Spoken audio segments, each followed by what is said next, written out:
এইভাবে করে রাখা হয়েছে। আমরা একটু দেখব চাক সহ মধু। দেখুন, বিসমিল্লাহির রহমানির রহিম। সুপ্রিয় দর্শক, সবাইকে প্রীতি জানাচ্ছি, শুভেচ্ছা জানাচ্ছি। আসসালামু আলাইকুম রহমতুল্লাহ। পথে প্রান্তরে অনুষ্ঠান থেকে আমি শফিউর রহমান সবাইকে স্বাগত জানাচ্ছি। দর্শক, আজকে আমরা এসেছি একজন মৌওয়ালের বাড়িতে, যিনি মধু নির্মাতা, যিনি মধু কারিগর, যিনি মধু নিয়ে ব্যবসা করেন, যিনি মৌমাছি নিয়ে তার জীবনচক্র নিয়ে গবেষণা করেন, যিনি মৌমাছির খামারগুলি পরিচালনা করেন, যিনি প্রকৃতপক্ষে বাংলাদেশের একজন মধু খামারের মালিক, এই মৌওয়াল আব্দুস সালাম। তো আব্দুস সালাম ভাই, তার কাছে আমরা আসলাম। আব্দুস সালাম ভাইয়ের বাড়ি হচ্ছে সাতক্ষীরা জেলার কলারোয়া উপজেলার সোনাবাড়িয়া বাজার। আপনারা বাগাসরা থেকেও আসতে পারবেন, আর কোন দিক থেকে? কলারোয়া থেকে সরাসরি আসতে পারবেন, এবং বাগাসরা থেকেও আপনারা এই সোনাবাড়িয়া বাজার আসতে পারবেন। একেবারে তার বাজারের পাশেই বাড়ি, নিজস্ব বাড়িতে বসে আমরা এই ভিডিওটা করছি। দর্শক, আমাদের সঙ্গে যিনি আছেন আব্দুস সালাম মৌ খামারের মালিক, এনার নামে আব্দুস সালাম। আচ্ছা আব্দুস সালাম, আসসালামু আলাইকুম রহমতুল্লাহ। ওয়ালাইকুম আসসালাম রাহমাতুল্লাহ। আপনি ভালো আছেন? জি আলহামদুলিল্লাহ, আপনি ভালো আছেন? আলহামদুলিল্লাহ রাব্বিল আলামিন, আমরা ভালো আছি।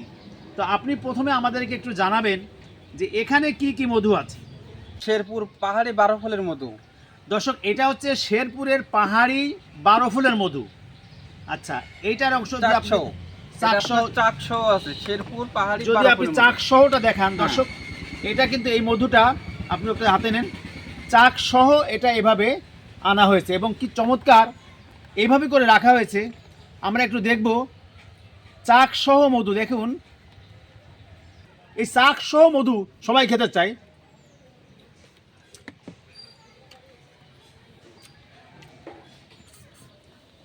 প্রকৃত মধু খাওয়ার আনন্দ আমি মনে করি চাক সহ মধু, সেটাও ইনি সংরক্ষণ করে রেখেছেন এবং এটা পাওয়া যাবে, আমাদের কাছে পাওয়া যাবে, সালাম সাহেবের কাছে পাওয়া যাবে।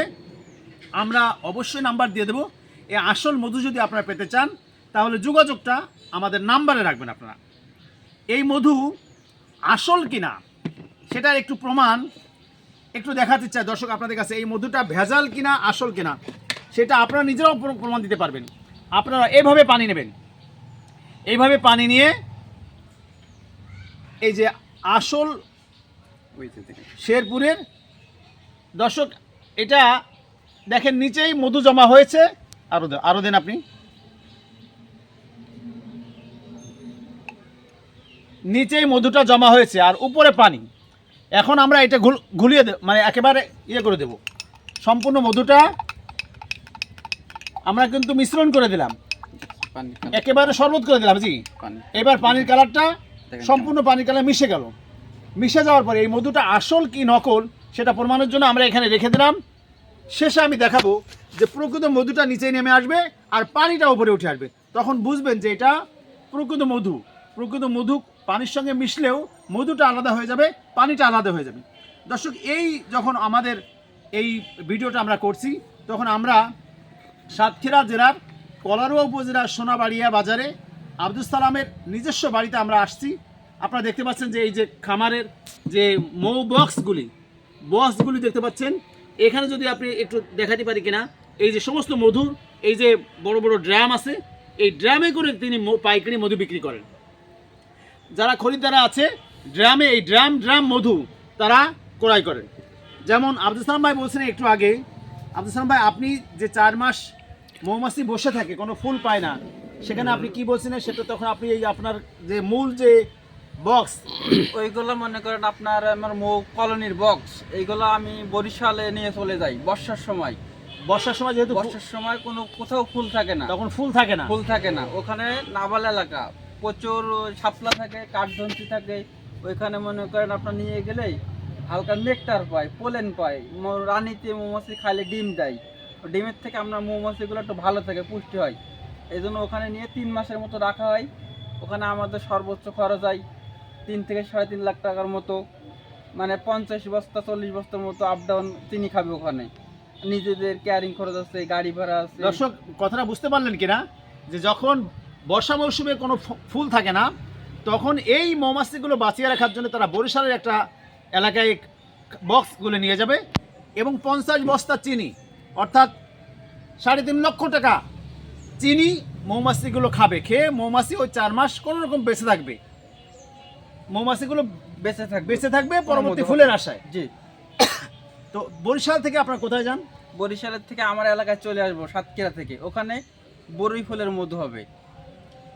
দর্শক বুঝতে পারছেন, বরিশাল থেকে এসে সাতক্ষীরায় চলে আসবে, তখন বরই ফুল। জি। বরই ফুলের মধুর শেষে আপনারা কোথায় যাবেন? বরই ফুলের মধু শেষে চলে যাব পাহাড়ে, শেরপুর, জামালপুর, ময়মনসিংহ এই ডিস্ট্রিক্টে, ওখানে আপনার 12 ফুলের মধু হবে। এই যে 12 ফুলের মধুটার কথা আব্দুল সালাম ভাই বলছেন, যে 12 ফুল অর্থাৎ 12 রকমের ফুল। জি। 12 রকমের ফুল শেরপুর থেকে, আর কোথায় বললেন?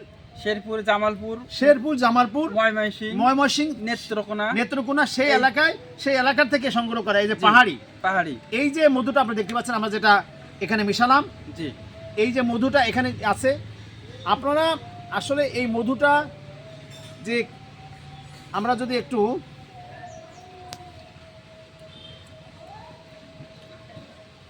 মাশাআল্লাহ, মৌমাছি সম্পর্কে আল্লাহ পাক একটা আলাদা সূরা নাযিল করেছেন, সূরা নাহাল, মৌমাছি সংক্রান্ত মধু, এবং আল্লাহ তাআলা বলছেন যে সমস্ত প্রকার শেফা, রোগের প্রতিষেধক, রোগের সর্বোচ্চ মেডিসিন রয়েছে মধুতে। আল্লাহ পাক জানেন, যেহেতু আল্লাহ পাক আমাদেরকে সৃষ্টি করেছেন, আল্লাহ পাক জানেন যে এই মানুষের শেফা কোথায়, সমস্ত রোগের ওষুধ হলো এই মধু। এখন আপনার মৌমাছির বাক্সগুলো কোথায় আছে? আমার খামার এখন আপনার বর্তমানে শেরপুর জেলায় আছে, ওখান থেকে আমি 1 মাস পরে চলে আসব আমার ডিস্ট্রিক্টে, সাতক্ষীরা থেকে সরিষা ফুলের মধু হবে। তাদের রেজিস্ট্রেশন নাম্বারও আমরা দেখতে পাচ্ছি কার্ডে আছে, এখানে লেখা আছে বিসমিল্লাহির রহমানির রহিম, বাংলাদেশ ক্ষুদ্র কুটির শিল্প কর্পোরেশন বিসিক মৌচাক উন্নয়ন প্রকল্প, এবং তাদের রেজিস্ট্রেশন নাম্বার আছে, দেখেন এখানে লিখেছে 641/2012, এবং আইডি নাম্বার দেওয়া আছে 290।